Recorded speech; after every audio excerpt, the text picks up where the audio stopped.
Mahaba na rin po ang ating paglalakbay sa reforma ng edukasyon. Hindi naman lahat po sa K-12 program natin ay bago.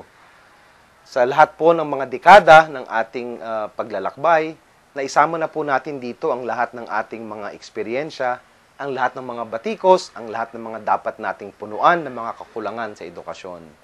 The K-12 program is not entirely new. We have put in together all the experiences, all the pilot-tested initiatives, and all the other experiences of the different regions, divisions, and schools. We have tried to put together a program that brings in all the best practices of our teachers, our administrators, and our curriculum writers. Batid po natin na ang ating K-12 program ay isang programa na hindi lamang nilikha ng Department of Education. Hindi po ito nilikha sa Central Office ng DepEd. Ito po ay pagtutulungan ng mga ahensya ng TESDA, ng CHED, at ng DepEd. At kasama po ang ating mga education stakeholders, tayo po ay nakipagtulungan sa Department of Labor, kagaya po ng local government units, ang ating pong business partners, ang ating pong mga magulang, at lalong-lalo na yung ating mga mag-aaral. Inilagay po natin ito sa isang programa para mapagtulong-tulungan ng buong bayan ang lahat ng reforma nating ilalagay para sa edukasyon. At the opening of classes in June 2012, we will be rolling out the first parts of the curriculum for grade 1 and grade 7.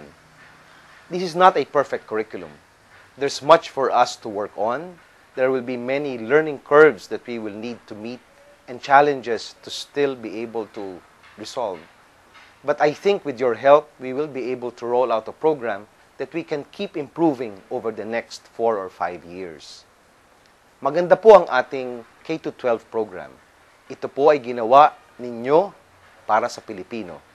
Ito po ay likha ng mga Pilipino para sa kapwa Pilipino. Pero ang ating pong curriculum ay tatapat kahit saang bahagi ng mundo. Akin pong inaasahan na sa ating pakikipagtulungan, ating pong maisusulong ang ating reforma para sa edukasyon, ang ating K-12 program.